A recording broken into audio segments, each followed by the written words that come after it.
First of all, glory and praise to the Father in heaven, our Lord, Father of the universe. So,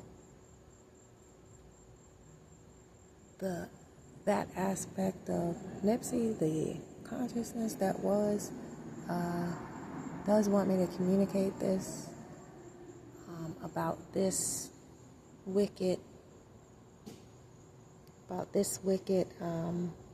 energy harvesting ceremony. When it did happen, Nipsey was not conscious at all.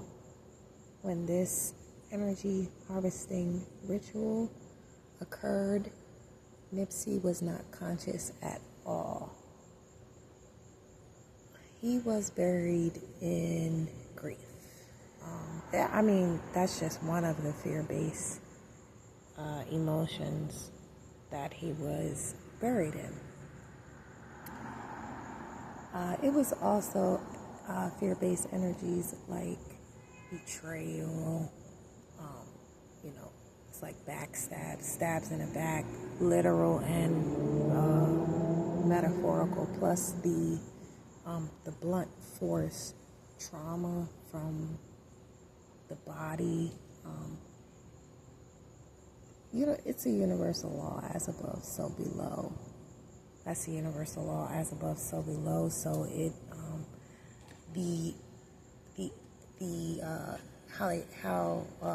I say they because it was so many involved, but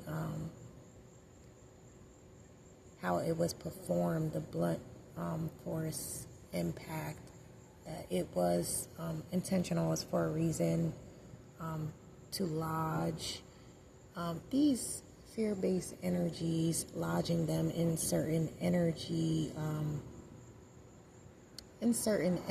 centers, which would carry over into the quote next life, which it did. So again, he was unconscious, unawares, because he was buried so deep in the trauma, the grief, the pain, the fear, he described it like, it was described like in the tarot deck,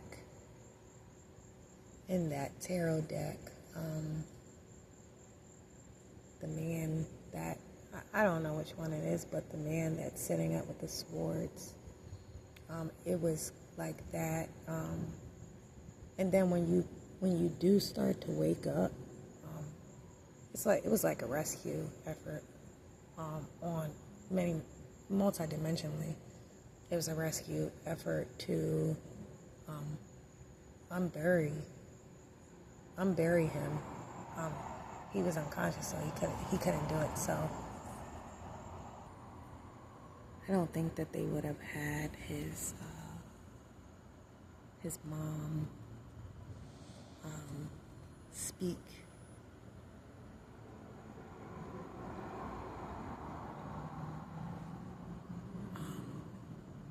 Knowing that she was going to call in the ancestors on his behalf, which that was extraordinary.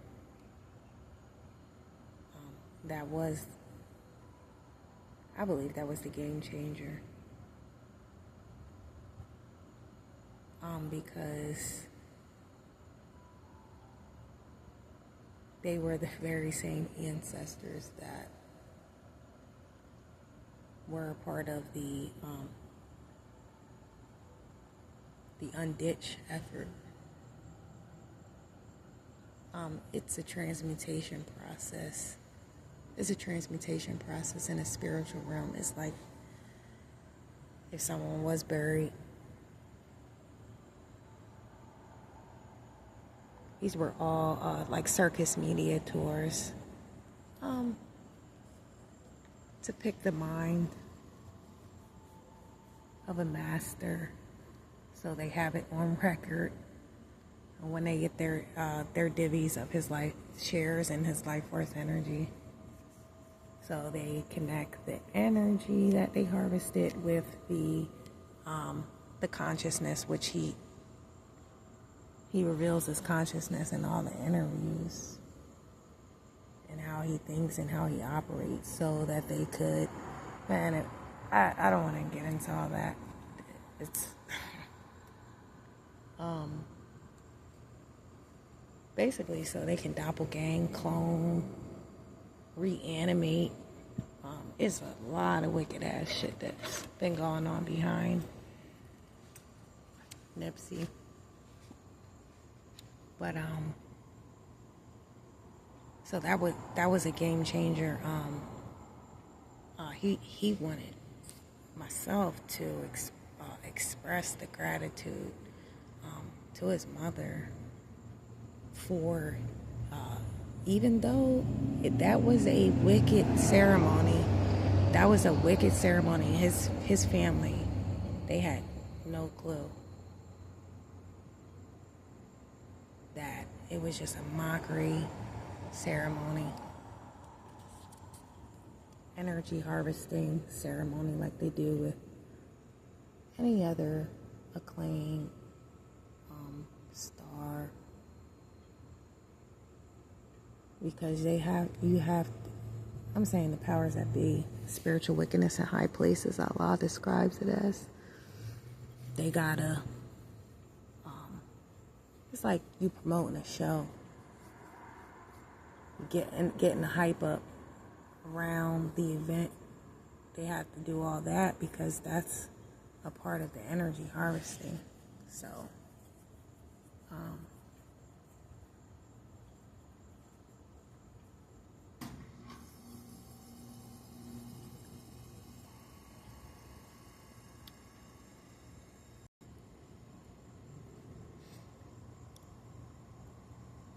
these were all Satanists. I can't get into the depth of it. Not at this moment. He just wanted me to express that he had to face the reality, because he was buried in grief during these ceremonies, during these processions. So again, he wants to, like, he said words can't even express to his mother. Words can't even express, that was the game changer. Again, calling in the ancestors for him and pouring the libations, because that is like us being creators. We activate certain, it could be a command, we activate a certain intent, certain prayers, and she called that in. She called the ancestors in to begin this basically is like a soul retrieval process, because when you are scattered like that, it would be like, it's like, I don't know if that's like a children's book, Humpty Dumpty sat on the wall, Humpty Dumpty had a great ball, all the king's horses, and came to put Humpty back together again. That's basically the process of what's going on with, because that's a huge consciousness. It's a huge consciousness. That aspect, even in his lowliest form, incarnating as a trapper, consciousness huge, can power worlds. Even in that consciousness of a trapper, it's like, man, like, it's still a soul retrieval process that has to go on. That is in alignment with the universal law. Energy cannot be created nor destroyed. Just it has to be transmuted, transferred, transmitted. Energy can be directed, applied, but again, it has to be transmuted. And in that case, of all of his life force energy being transferred to other beings multidimensionally, it wasn't just transferred to the humans involved. There were whole entities assisting the humans, because he is a otherworldly consciousness. That's what the Father in heaven describes. And the Father in heaven says, "You are not of this world." Well, others would say it's extraterrestrial, not of this world, extraterrestrial, foreign, alien, etc., etc. So he did want me to bring that out, that piece, that the energy that was harvested, it went to the individuals involved, seen, unseen, behind the scenes. And it's sort of like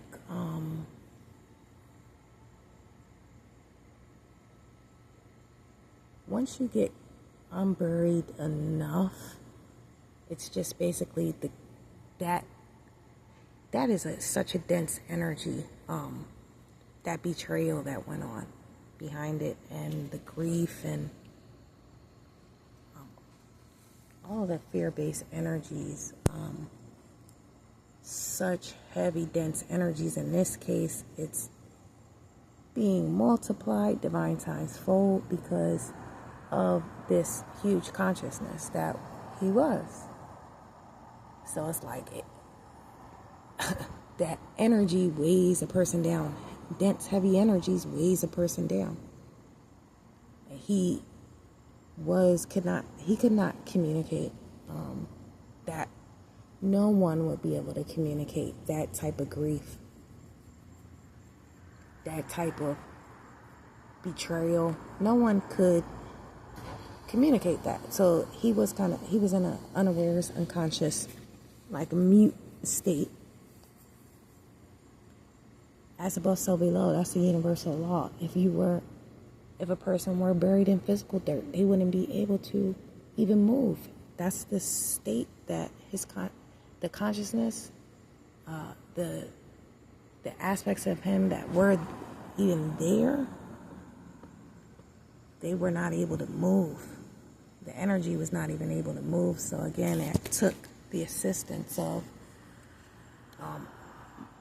beings multidimensionally to do the transmuting of these heavy, dense energies to get them uncovered, unburied enough, uncovered enough, so that he could come back to consciousness awareness and start the life review process. That's where he will, and he's in this process now. It comes up in, it's like shadow work. It's like trauma release work, shadow work.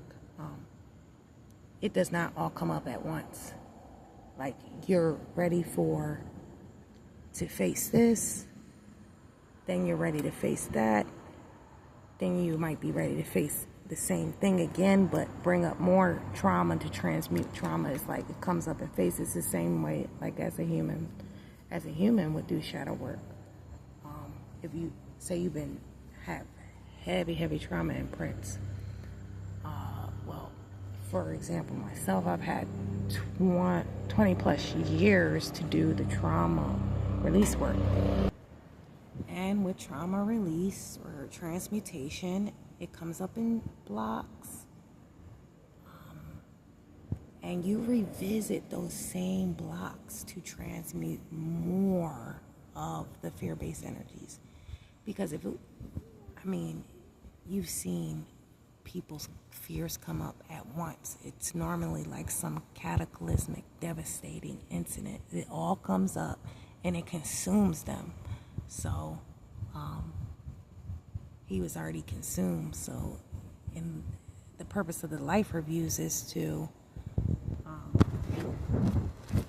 show it to you like a movie as it happened, so that you have to face it. We have it easy on earth because we get to escape so much through all of the distractions, entertainment, food and drug, relationships, other people. But when you're in that type of dimension, it's just your consciousness by yourself. And he has guides and stuff assisting him through it. But he has to face it. It's not like he can just, take some type of drug and lull it away or just escape it for a moment. Him escaping the trauma on earth, the embedded trauma on earth, through, lack of I call it lack of self-love due to trauma, or it could be spanning lifetimes, but you never know. Him ignoring it and tending to the cares of the world is what got him in that situation. And ignoring truths for different reasons. And so, again, in these life reviews, you can't escape. You have to face the truth as exactly how it was, because the angels of Allah, they're there like the teachers standing at the chalkboard. And you know how when like you watch that movie in class, that science movie or whatever, so they hit the play button, they show it to that part of of his consciousness that he has left, and that was brought back together like Humpty Dumpty. They'll show that, and then it'll be like this. It's weeping and gnashing of the teeth. That's the only way I can describe it. It's weeping and gnashing of the teeth, because it's like if you were buried, if anybody was buried and they came out of it, it would be like from you lacking that oxygen for so long, you would have like a state of amnesia. So it's like he was coming out of his state of amnesia, and that's like the remembrance when the angels of Allah, it's like if you can imagine a school and a teacher right there, that's how like the angels of Allah go through beings' life reviews, and they play it back, non-objective, non-judgmental. They just play it back and he has to feel it. That's the part where he was described. Well, it was basically described to me like that tarot card, the person sitting up in grief with the swords. That's like the feeling, because it's a part of him that remembers he was the king of his jungle, king of his world, ruler of his world, and ruler over many. And it's like if you had a whole empire and you lost it over some crazy stuff like that.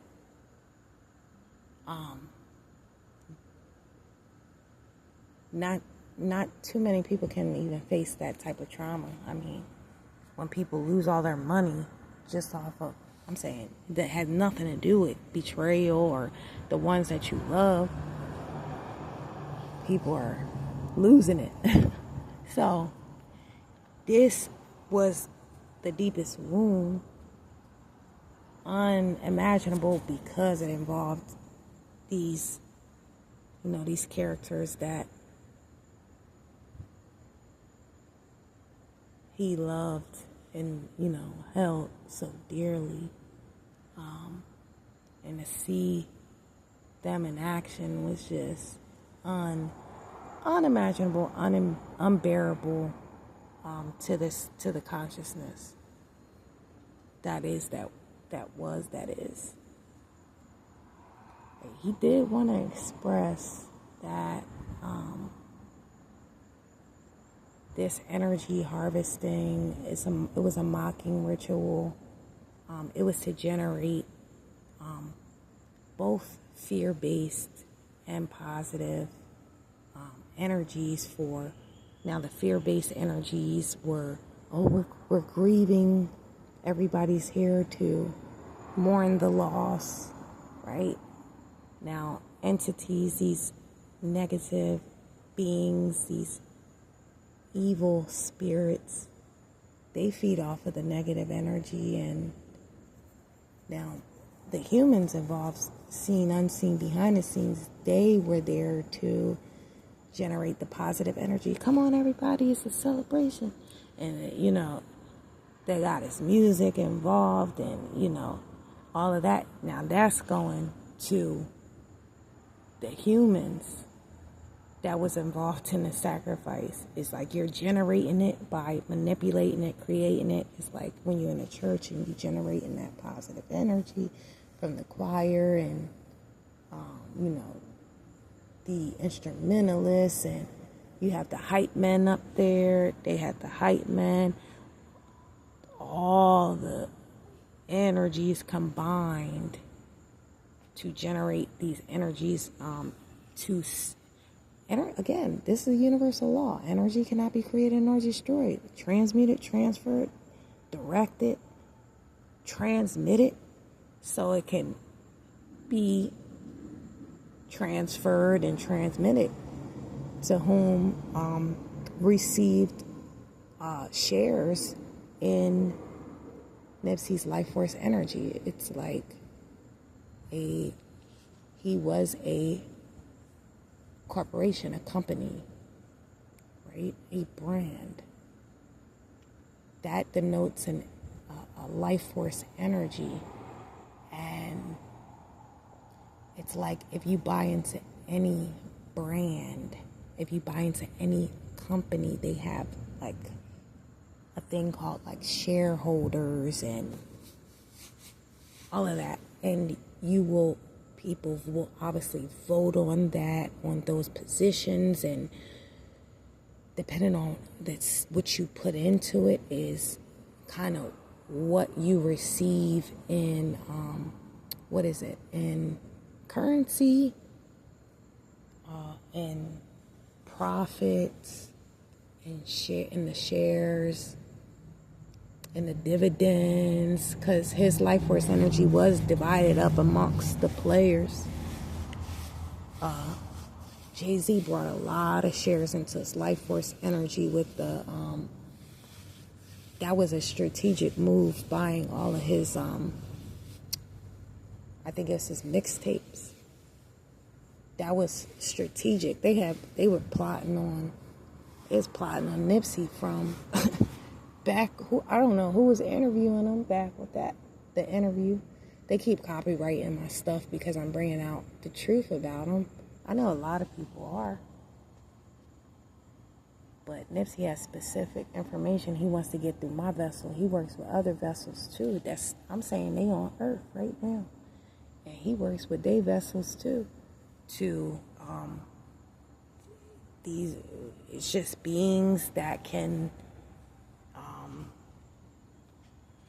decode what he's trying to either resolve or what he wants to put on the record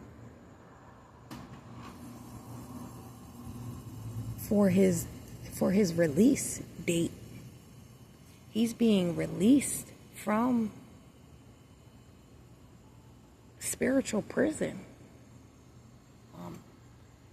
When you leave Earth like that, you go to a spiritual prison. You don't go to a a paradise. He was not in his, this was not the timeline where he was in his full glory as the Christos, Yahushai, Muhammad. He was not perfected man. He wasn't here on that mission.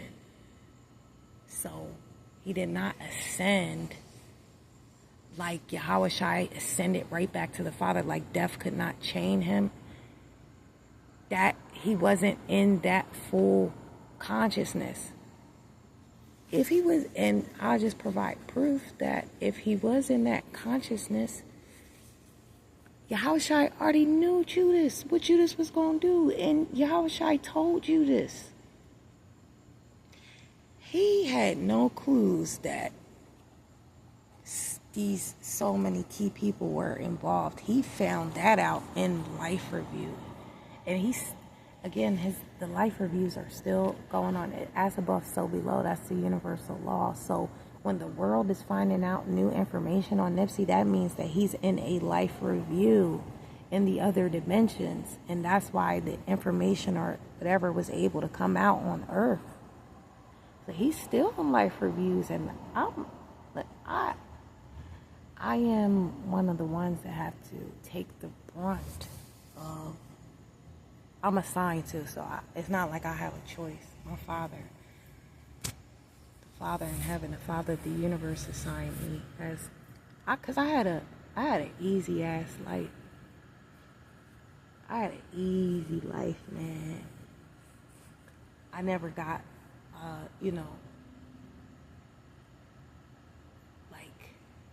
never had nothing too traumatic. The only trauma that I created for myself was being separated from my Father in heaven. That manifested as little traumas, but nothing like I know it's a lot of souls on earth, they're tormented.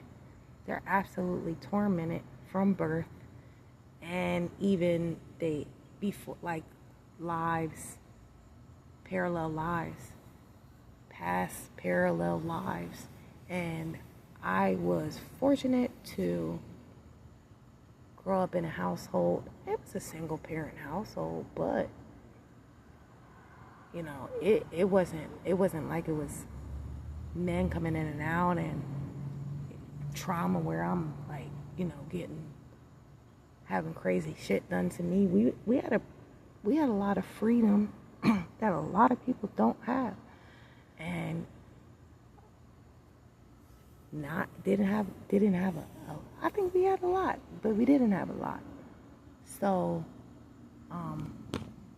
Father did that so that later on in life I would not be too traumatized to assist others in their which, like in this case, I have to be one of the vessels to transmute for Nipsey.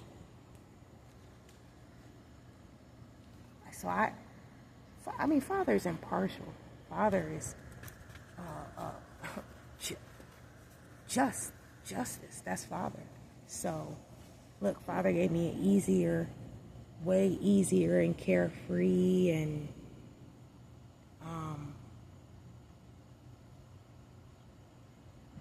very much peaceful upbringing. Although we're all tortured to some degree, incarnating here on such a low frequency, and I'm saying in this earth, in this timeline. But besides that shit, and having to deal with Satan going traumatized, obviously. But I'm saying besides that, because it's some traumas that don't go away, and I was fortunate, again, to bypass a lot of these things, just growing up in a rural area, a mix between country and city, and to be unscathed by the things that went on around me. So that's the perfect balance. Father gave me that easy upbringing, allowed me to have that. But then when I grow up, I gotta face other people's traumas to kind of buffer their traumas and assist them towards ascension, freedom and ascension, because he was chained up, he was bound. And that consciousness that he left, he couldn't ascend. And that wasn't the purpose either. So it's not like no big deal, because that wasn't the purpose. Because he wasn't in his full glory. He was not perfected man. Like Yahushua. Yahushua came as perfected man. You see that's why death could not chain him to the grave. Remember, he ascended out the grave. That's why the synagogue of Satan had to steal the body. They had, and I'm saying in that story, they had guards guarding Yahushua's body, right? Because they knew the prophecies. Now, in Nipsey's case, they knew the prophecies, so they had to steal the body and tamper with the body, because they had to make sure he could not get out that grave like Yahushua did, because it's already in the script of him being coming back as a revenge spirit. So if you on that side, on the side of synagogue of Satan, and you know it's prophesied, because they knew Yahushua was going to raise, ascend back to the Father, and basically in the Roman Empire, because what greater miracle than that? You know, it did. That's how it happened. Right when Yahushua showed himself to the disciples, and look, people still forming whole religions and beliefs and everything after Yahushua. It's the same thing with Nipsey. It's just a Christ consciousness being. He was not in his he wasn't in his full glory. He was not in the state of perfected man in this timeline, because that's not what was meant. So, but he still has the ability to raise from the dead, from the grave, because he's a Christ consciousness being. Like he said, marathon, it continues. He knows there's no end. He knows it's infinity. So the synagogue of Satan, in Nipsey's case, had to steal and tamper with the body to. It's a thing. It's a thing that you have to do. I mean,